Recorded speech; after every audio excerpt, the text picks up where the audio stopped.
Ganda ng ngiti, oh. Nagbabike siya. Daddy! Mamalengke kami. Punta kami sa palengke. See you later. See you later. Love you, Dee. Love ya. Mamamalengke ako, gana ko pakpak. Ganyan naman. Handa-handa na mamalengke. Oh, good. Oh, di ba? Bibili kami ng madaming gulay sa palengke. Mag-video kami pagkabalik. Dito kami bumibili ng mga isda.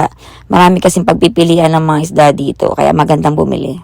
Kapag umaga talaga, ang ganda pang bumili ng isda. Fresh pa, o tingnan nyo naman. Pag hapon ka kasi bumili, parang iba na yung amoy ng isda. Kaya gusto ko talaga kapag bumibili ako sa umaga. Kapag bumibili din ako ng isda, yung may kaliskis, sabi kasi nila hindi raw maganda yung walang kaliskis. Kasi may ano lalagyan mo. Saan lalagyan mo? Ang cute mo nila. Ganda naman yan na mamalengke na yan. Ganda-ganda. Ilagay mo na lang dyan. Oh, sige. Bubuhatin mo. Tutulungan mo ako. Pagkatapos namin ni Nia bumili ng isda, ay pumunta naman kami sa lugar na mas maraming gulay. Ang ganda-ganda kasi dito guys, ang dami talaga nilang mga gulay at fresh pa. Kapag Sabado, nagmumunggo talaga kami. Gustong-gusto ko kasi yung alugbati, tas lalagyan ng dahon ng ampalaya. Marami kang pwedeng ilagay na gulay. At nakakatuwa si Mike kasi hindi mahilig kumain ng ampalaya yun. Pero pag sa munggo, kumakain talaga siya ng ampalaya.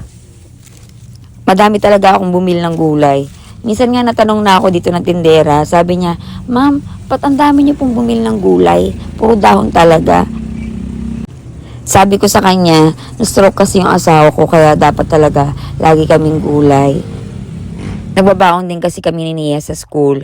Gusto ko kasi hanggang lunch meron na akong food at saka si Nia para hindi pa laging umu-order ng food sa labas, 'di ba? Mas healthy pa rin talaga yung gulay at saka syempre may mga karne. Tingnan nyo, ang ganda-ganda talaga ng mga gulay dito, 'di ba? At saka marami kang pagpipilian.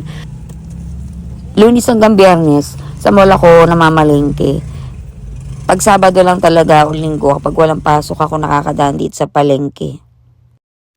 Medyo may kamahalan nga lang talaga yung mga gulay ngayon. Kahit saan ka pa bumili, sa mall, dito sa palengke, mahal na talaga. Ang laki ng tinaas. Siyempre, hindi naman pwedeng di maggulay. Diba? Lalo si Mike, kailangan niya talaga everyday. Magugulay kami. Nakakatuwa ang anak ko. Talagang naaaliw din siya kapag namamalengke kami. Mahilig din kasi si Nia kumain din ng gulay.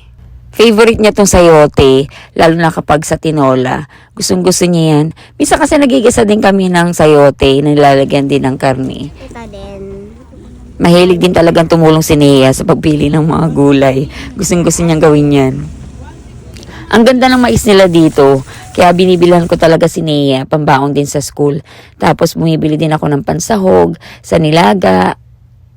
Yung mga may sabaw-sabaw, maganda ring iluto. Nalilibang talaga ako kapag namamalengke, lalo na kapag gulay yung mga binibili. Tuwan-tuwa talaga ako. Lahat ng klase ng gulay dito, binili ko na para mas madali nang magluto, 'di ba? Pipili na lang kung anong gustong lutuin. Tapos mamaya, bibili din kami ng karne para balanse, 'di ba? May gulay, may isda, may karne. Mas madali nang magluto kasi marami ng pansahog. Nung bata ako, hindi rin ako mahilig kumain ng gulay. Siguro nagka-interest ako kumain ng gulay nung college na ako. Kaya ngayon si Nia, habang bata pa, talagang pinagsusumikapan ko siyang mapakain ng gulay araw-araw. Para masanay siya, di ba, hanggang paglaki niya, palaging may gulay. At marami din nagtatanong kung paano ko daw nagagawa na mapakain si Nia ng gulay. Kasi nga nakikita nila talagang kumakain ng malunggay, umihigop ng sabaw. Noong una talaga, hindi rin kumakain ng gulay si Nia at napakiram niya talagang pakainin ng gulay. Pero hindi ako sumuko. Sumuko, labanan niya. Pinilit ko talaga siyang kumain ng gulay at saka sinasabi ko talaga sa kanya ang kahalaga ng gulay sa katawan ng tao. Sobrang nalibang ako sa pagpili ng mga gulay. Ayan, ganyan na pala kadami yung nabili ko. Grabe.